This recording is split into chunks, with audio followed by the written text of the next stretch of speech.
নমস্কার। অন্নপূর্ণা যোজনার ইতিমধ্যে এই যোজনার সুবিধা পাওয়ার জন্য আপনাদের মধ্যে অনেকেই অফলাইন কিংবা অনলাইনে ফর্ম জমা দিয়েছেন। অনেকেই হয়তো ফর্ম ফিল আপ করবেন ভাবছেন, অনেকেই আবার প্রথম কিস্তির টাকা পেয়ে গেছেন, আবার অনেকেই টাকা পাওয়ার জন্য অপেক্ষা করছেন।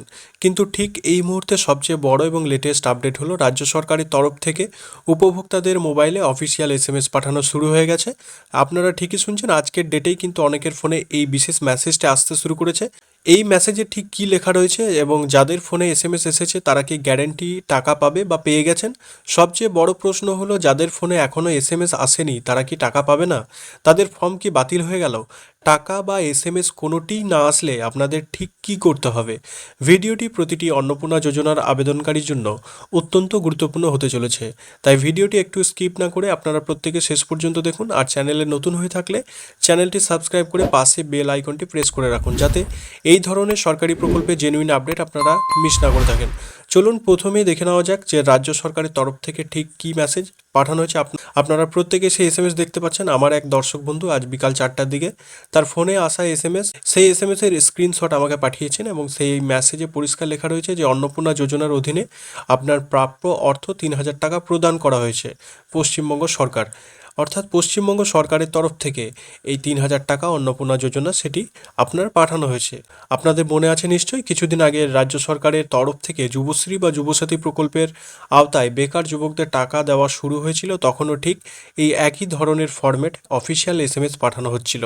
সেখানে লেখা থাকতো যে যুবসাথীর 1,500 টাকা আপনার অ্যাকাউন্টে পাঠানো হয়েছে। এখন অন্নপূর্ণা যোজনার ক্ষেত্রেও সেই একই প্রক্রিয়া শুরু হয়েছে, যেখানে 3,000 টাকা প্রদানের কথা বলা হচ্ছে। আপনাদের মধ্যে যারা আজ বিকাল 4টার পর থেকে এই ধরনের এসএমএস পেয়েছেন, অনেকে রাত 9টার দিকেও এই এসএমএস পেয়েছেন, তারা এখনই কমেন্ট বক্সে কমেন্ট করে জানান, এবং যাদের এসএমএস আসেনি তারাও অবশ্যই কমেন্ট করে জানান, কারণ আপনাদের বিষয়টি আমি খোঁজ নিয়ে আপনাদের ভিডিও বানিয়ে জানিয়ে দেবো। এখন এই এসএমএস পাঠানো শুরু হতেই সাধারণ মানুষের মনে অনেক ধরনের বিভ্রান্তি এবং প্রশ্ন তৈরি হয়েছে। সাধারণত 3টি ক্যাটাগরি মানুষ দেখা যাচ্ছে। অনেকেই আছেন যারা অলরেডি এসএমএস পেয়ে গেছেন কিন্তু ব্যাংকে গিয়ে দেখছেন টাকা ঢোকেনি। আবার অনেকে বলছেন যে দাদা, আমার অ্যাকাউন্টে 3,000 টাকা ঢুকে গেছে কিন্তু ফোনে কোনো মেসেজ আসেনি। এমন একটা বড় অংশ আছেন যাদের ফোনে এসএমএস ও টাকা বা কোনোটাই কিন্তু তাদের কাছে আসেনি। তাহলে এই পুরো বিষয়টা আসলে কি, কেন এমন হচ্ছে?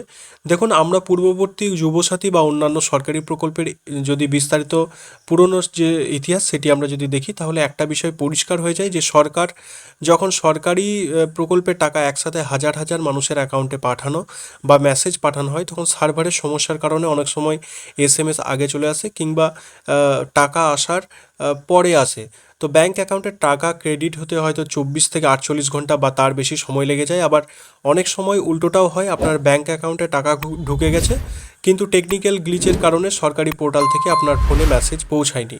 তাই এসএমএস আসা মানেই যে সাথে সাথেই টাকা ঢুকে যাবে তেমনটি নয়। এসএমএস আসেনি মানে আপনি টাকা পাবেন না, বিষয়টা একেবারেই কিন্তু নয়। এসএমএস না এলেও কিন্তু আপনি টাকা পাবেন। এবার আসি সবচেয়ে গুরুত্বপূর্ণ প্রশ্নে। যারা প্রথম দিন থেকেই ফর্ম জমা দিতে শুরু করেছেন অথচ আজ বিকাল 4টার পর্যন্ত কোনো এসএমএস পাননি বা টাকা পাননি, তাদের কি হবে? তারা কি এই প্রকল্পের সুবিধা থেকে বঞ্চিত হবেন?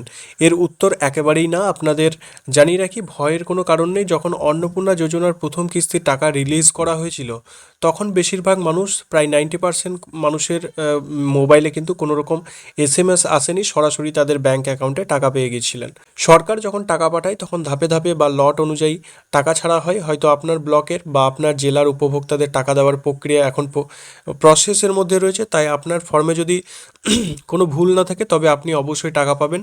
আজ বিকেলে এসএমএস আসেনি বলে মন খারাপের বা প্যানিক করার কোনো প্রয়োজন নেই। এখন প্রশ্ন হচ্ছে, যদি বেশ কিছুদিন কেটে যায়, কেটে যাওয়ার পরও যদি আপনার অ্যাকাউন্টে টাকা বা এসএমএস কোনোটি না আসে, তাহলে আপনি কি করবেন? আপনাদের সহজ সমাধান হলো, প্রথমে আপনি কয়েকটা দিন অপেক্ষা করে দেখুন।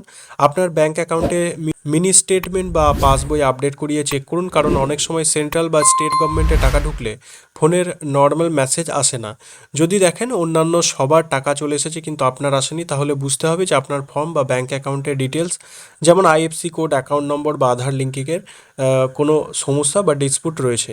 এই পরিস্থিতিতে আপনাকে আর দেরি না করে সরাসরি আপনার নিকটবর্তী যে ব্লক অফিস রয়েছে বা সংশ্লিষ্ট দপ্তরে গিয়ে যারা পুরসভার আওতায় রয়েছেন সেখানে যোগাযোগ করতে হবে এবং সেখানে আধিকারিকদের আপনার অ্যাপ্লিকেশন আইডি বা আধার কার্ড দেখালে তারা চেক করে দেবেন এবং কেন আপনার টাকা আটকে আছে যদি কোনো ভুল থাকে তবে সেটা ওখানেই সংশোধন বা কারেকশন করে দেওয়া হবে। আর এবার কি একবার কারেকশন হয়ে গেলেই কিন্তু পরবর্তী মাস থেকে আপনি বকেয়া টাকা সহ সমস্ত সুবিধা পেতে শুরু করবেন। তো বন্ধুরা, এই ছিল অন্নপূর্ণা যোজনার এসএমএস এবং টাকা পাওয়ার বিষয়ে একদম লেটেস্ট ও বিস্তারিত আপডেট।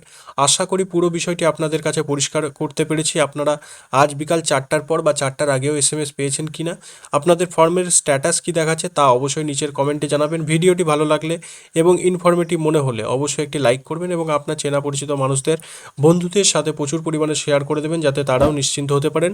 আজকের মতো এখানেই শেষ করছি। দেখা হবে পরবর্তী কোনো গুরুত্বপূর্ণ আপডেটের সাথে। সবাই ভালো থাকবেন, সুস্থ থাকবেন। ধন্যবাদ।